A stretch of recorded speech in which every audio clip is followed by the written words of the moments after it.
आज का टॉपिक है आनुवांशिक, जिसे कि लुसेंट ऑब्जेक्टिव बुक से तैयार किया गया है। आप लोग एक बार डिस्क्रिप्शन चेक कर लेंगे, वहाँ टेलीग्राम चैनल का लिंक और प्लेलिस्ट का लिंक दिया हुआ है। आप यदि चैनल पर पहली बार आए हैं या अभी तक सब्सक्राइब नहीं किया है तो पहले सब्सक्राइब करें, फिर बेल आइकन को प्रेस करें ताकि हमारा नोटिफिकेशन आप तक मिलता रहे। धन्यवाद। बिना देर किए हुए शुरू करते हैं। पहला प्रश्न, आनुवांशिकता के जनक हैं। प्रत्येक प्रश्न के लिए आपको 5 सेकंड का समय दिया जाएगा, उसके बाद मैं उसका आंसर बता दूंगा। तो इसका सही जवाब होगा मेंडल।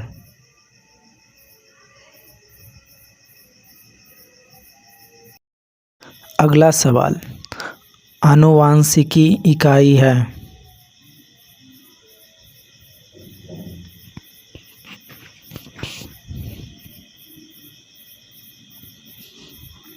सही जवाब होगा जीन।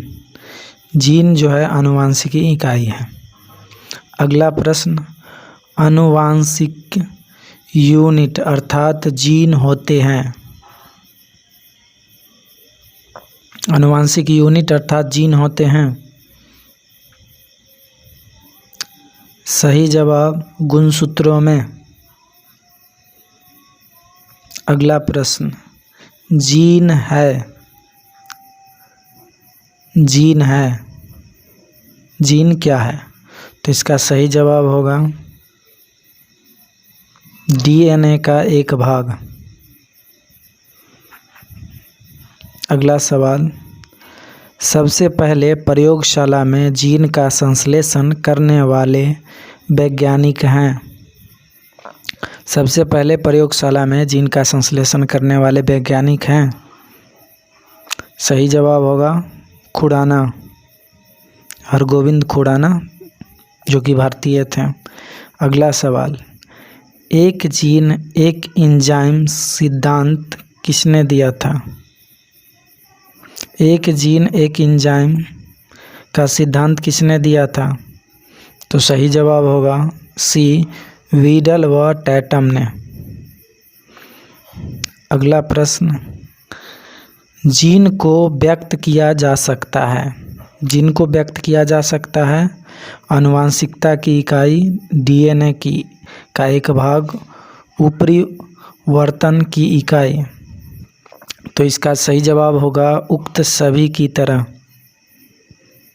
अगला सवाल, जीन का वर्तमान नाम देने वाले वैज्ञानिक हैं।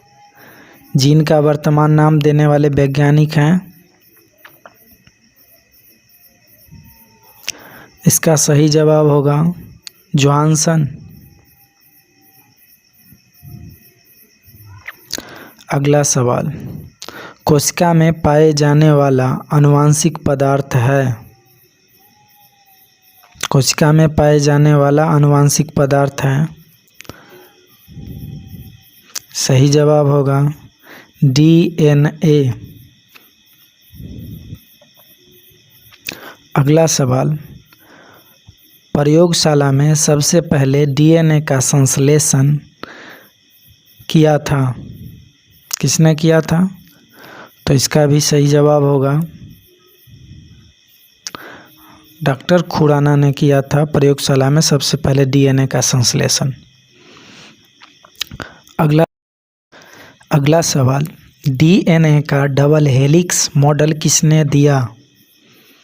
डीएनए का डबल हेलिक्स मॉडल किसने दिया?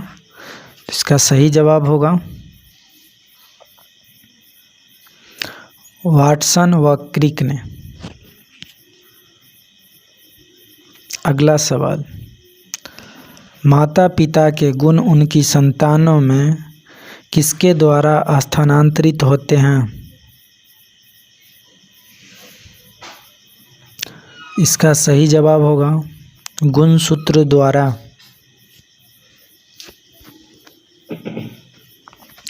अगला सवाल, किस कारण एक माता पिता की सभी संतान एक समान नहीं होते हैं?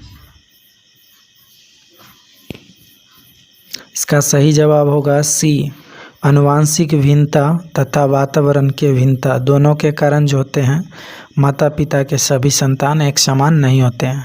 अगला सवाल, मनुष्य में द्विगुणित क्रोमोसोम की संख्या कितनी होती है? मनुष्यों में द्विगुणी क्रोमोसोम की संख्या कितनी होती है? सही जवाब 23। अगला सवाल, पुरुषों में पुरुषत्व के लिए कौन सा गुणसूत्री संयोजन उत्तरदायी है? तो सही जवाब होगा ऑप्शन डी XY।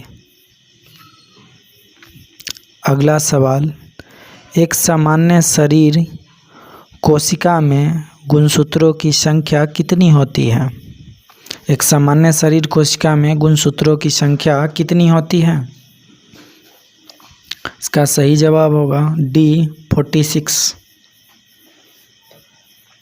अगला सवाल, मनुष्य में नर गुणसूत्र सम्मिश्रण होता है, मतलब मनुष्य में जो नर गुणसूत्र होते हैं वो क्या होते हैं?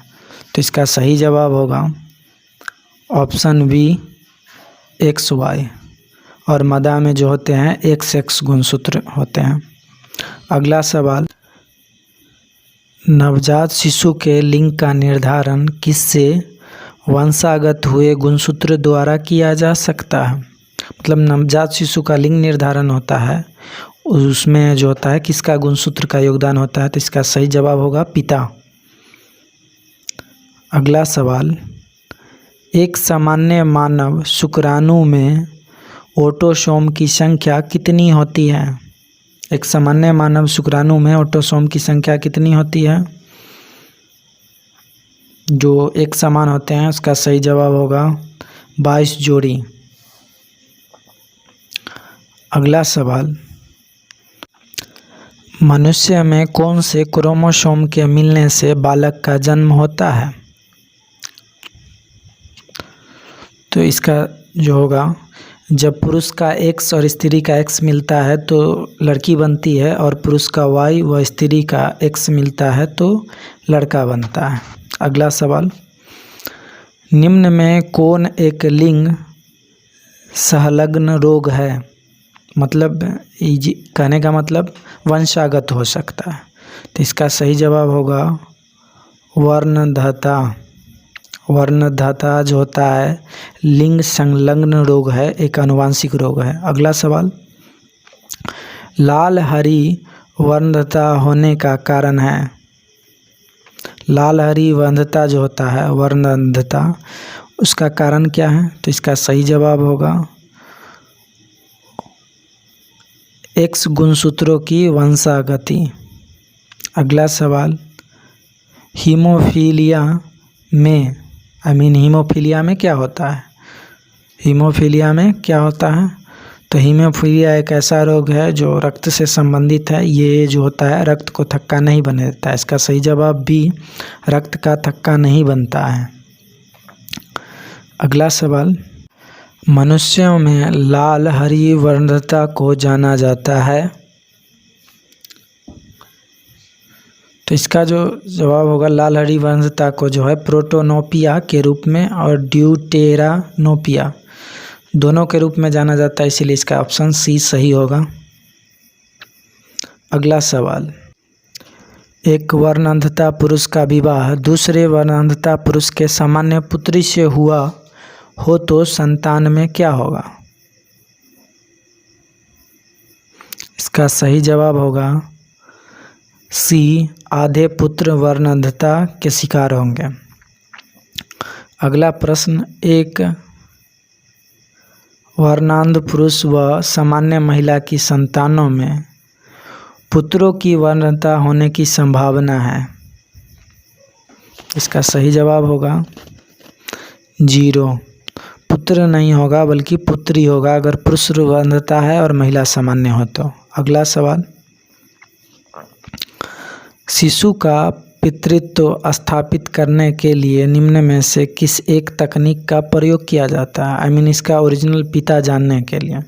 किसका प्रयोग किया जाता है? तो इसका सही जवाब होगा सी, डीएनए फिंगरप्रिंट का।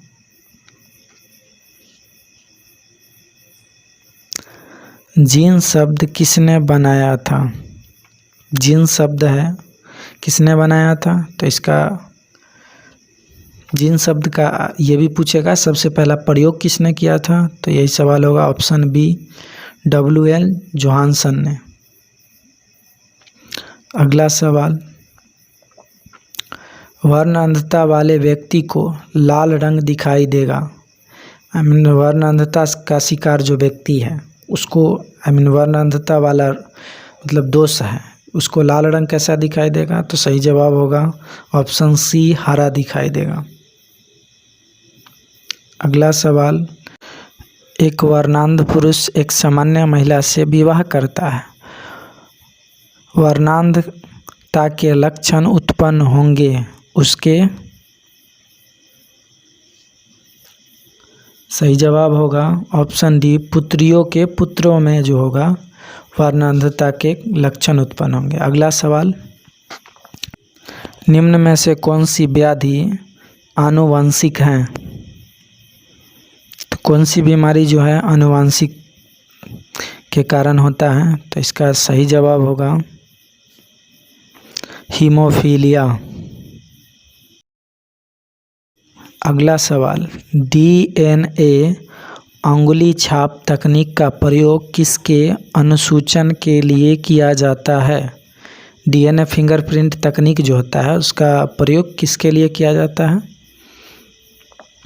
इसका सही जवाब विवादित जनकता के लिए, मतलब माता पिता की पहचान के लिए। अगला सवाल, गुणसूत्र में होते हैं, गुणसूत्र में होते हैं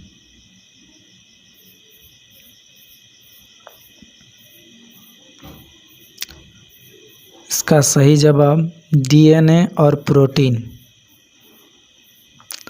अगला सवाल, DNA अंगुली छाप का प्रयोग किसकी पहचान के लिए किया जाता है? माता पिता, बलात्कारी, चोर, ये सभी?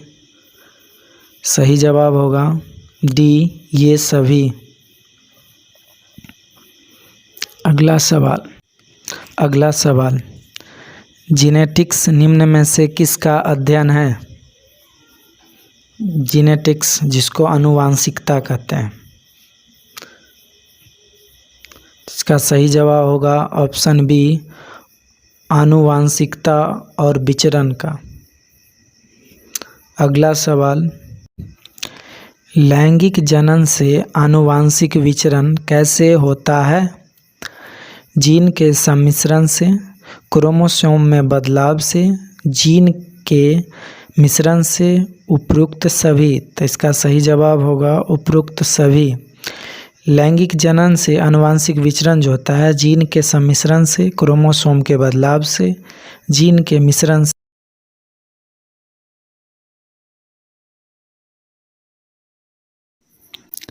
वीडियो पसंद आई हो तो लाइक करें और अपने दोस्तों को भी शेयर कर दें।